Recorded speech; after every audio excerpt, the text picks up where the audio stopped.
Bharatiya Janata party अल्पसंख्यक मोर्चे के राष्ट्रीय अध्यक्ष जनाब अब्दुल रशीद अंसारी साहब और पार्टी के ही राष्ट्रीय उपाध्यक्ष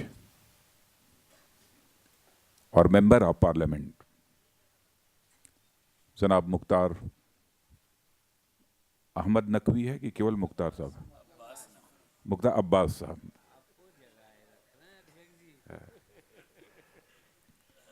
और हमारे भाजपा के राष्ट्रीय प्रवक्ता, संसद सदस्य, तीसरी बार जीत कर आए हैं, तीसरी बार लोकसभा जीत कर आए हैं संसद में, और उसके बाद चौका मारेंगे।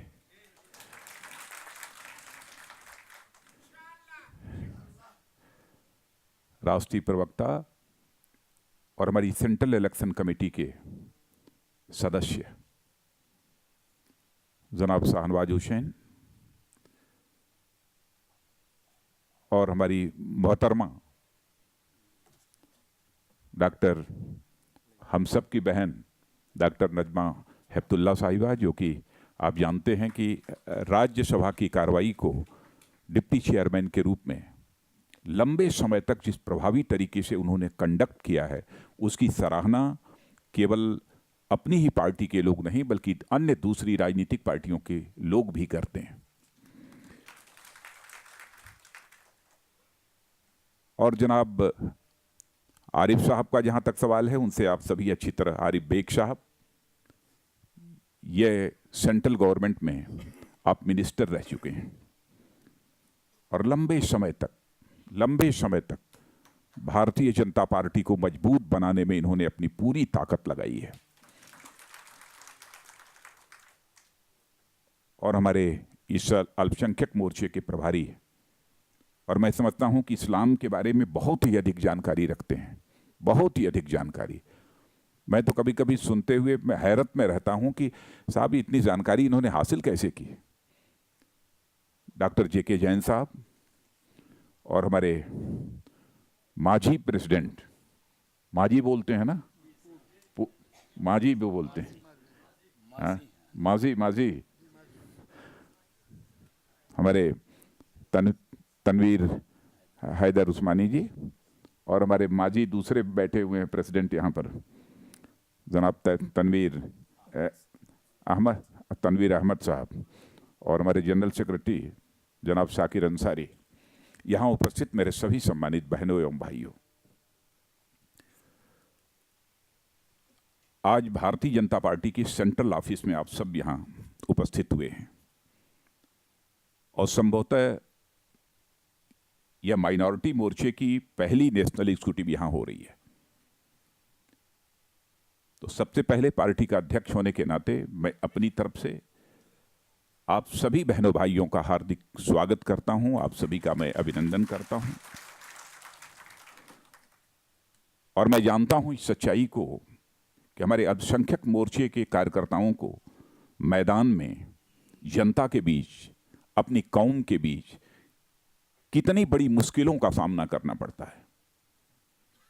ऐसा इसलिए होता है कि भारतीय जनता पार्टी को लेकर एक ऐसी धारणा सारे हिंदुस्तान में हमारे राजनीतिक विरोधियों ने पैदा कर दी है कि एक बहुत बड़ा समाज यह मानता है कि भारतीय जनता पार्टी एक ऐसी हिंदुस्तान की राजनीतिक पार्टी है जो कि यहाँ के माइनॉरिटीज़ को, यहाँ के मुस्लिम समाज के लोगों को साथ लेकर नहीं चलना चाहती है। एक ऐसी धारणा उन्होंने बना दी है।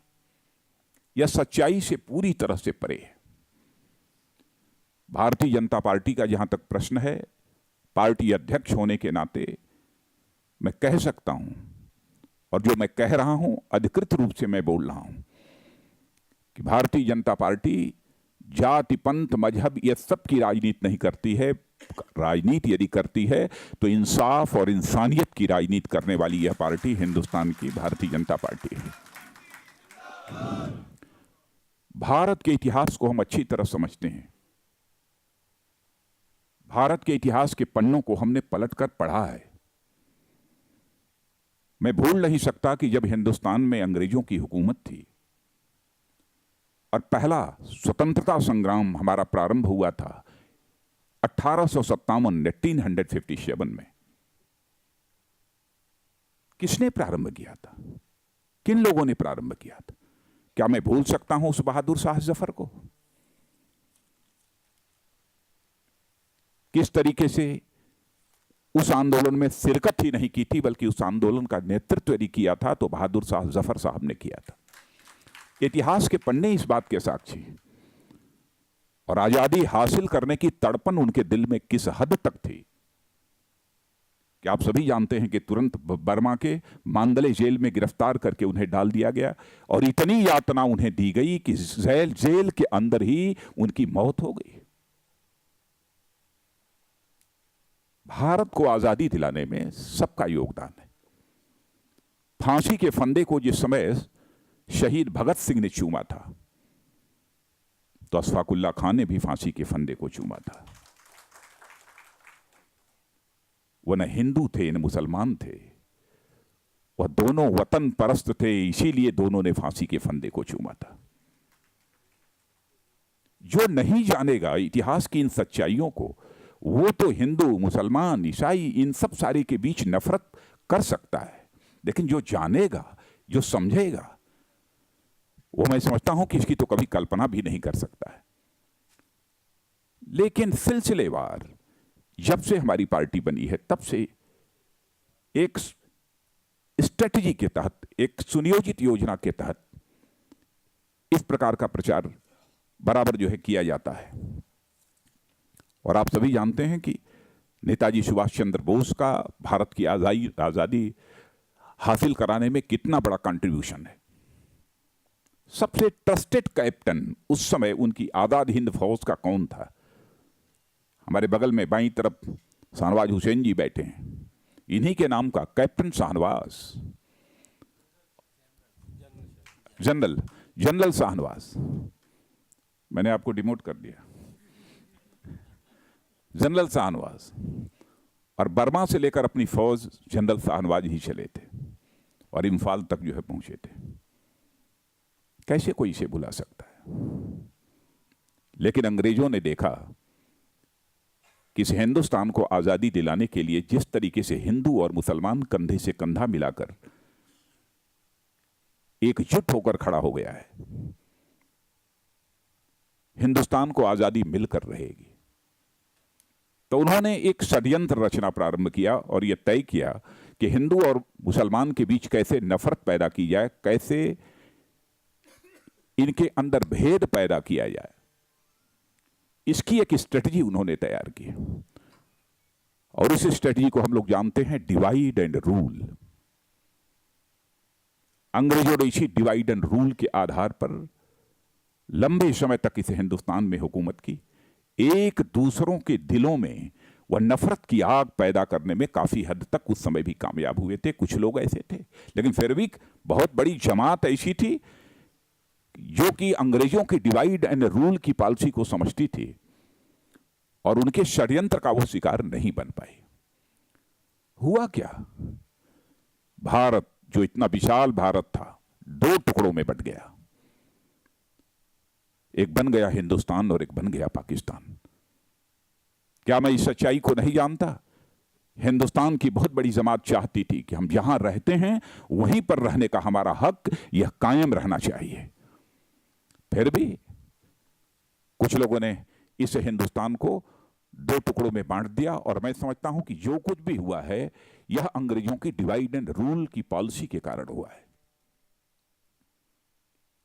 और आजादी हासिल होने के बाद, यानी भारत के डिवीजन के बाद, मैं कह सकता हूं कि अंग्रेजों की किसी पॉलिसी को कांग्रेस ने भले ही न एडॉप्ट किया हो, लेकिन किसी एक पॉलिसी को कांग्रेस ने एडॉप्ट किया है आजादी हासिल होने के बाद, तो केवल डिवाइड एंड रूल की पॉलिसी को एडॉप्ट किया है। हिंदुस्तान के हमारे सभी जितने भी हमारे माइनॉरिटी से जुड़े हुए लोग हैं, उन सारे लोगों को इस हकीकत को समझना चाहिए। क्या हम अंग्रेजों की उसी पॉलिसी पर आज भी हम देश को ले जाना चाहते हैं? कल मैं जम्मू और कश्मीर में था। बड़ी संख्या में श्रीनगर से हमारे मुस्लिम भाई भी उस जम्मू और कश्मीर के कार्यक्रम में आए थे। मैं तो कहूंगा कि टेलीफोन के माध्यम से उनके नाम का पता लगा लीजिए। अच्छी शख्सियत उस कार्यक्रम में मौजूद थी। क्या संदेश लेकर वह गए।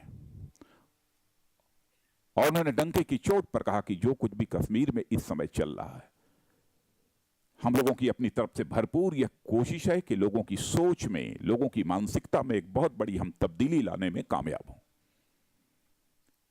और अपने तरफ से वो लोग भरपूर को यह कोशिश कर रहे हैं और बतलाते हैं इस सच्चाई को।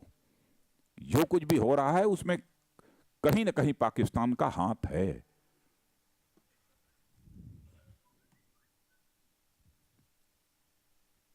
तो कांग्रेस की इस कॉन्स्पिरेसी को, कांग्रेस के इस षड्यंत्र को मैं समझता हूं कि हम सब लोगों को समझने की आवश्यकता है। आज हमारी पार्टी के बारे में देखिए, जैसे ज्यादा दूर नहीं जाना चाहूंगा, हमारे बगल में दाहिने और बाएं दो शख्सियत बैठी हैं। हमारे जनाब आरिफ बेग साहब, कितना सम्मान इनका पार्टी में रहा है। मैंने उस समय जबकि भारतीय जनता पार्टी को कम्युनल पॉलिटिकल पार्टी कहा जाता था, उस समय भी जब सरकार बनी थी तो उसमें भी एक मिनिस्टर की हैसियत से आपने जो है केंद्र सरकार में अपनी भूमिका निभाई है। यहां पर हमारे मुख्तार अब्बास नकवी साहब, शाहनवाज हुसैन, क्या आज हमारी पार्टी में इनका इंपॉर्टेंस कम है? आज हम कैंडिडेट्स का भी जो सिलेक्शन करते हैं तो उसमें जनाब शाहनवाज हुसैन बैठते हैं। आज पार्टी को चुनाव कैसे लड़ाना, क्या करना, सारी स्ट्रेटजी यदि बनती है तो हमारे मुख्तार अब्बास नकवी साहब बैठते हैं और मैं कह सकता हूं कि एक इंपॉर्टेंट रोल प्ले करने का काम करते हैं। यदि नफरत होती है तो मैं समझता हूं कि इतनी अहमियत शायद इन लोगों को न मिल पाती है। इनकी उम्र बामुश्किल 52 साल की होगी, इनकी बामुश्किल 44 साल या 45 साल की होगी।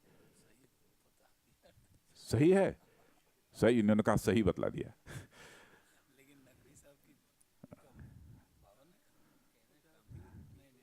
नहीं, नकवी साहब को थोड़ा बढ़ा के बतलाना चाहिए, सीनियर है।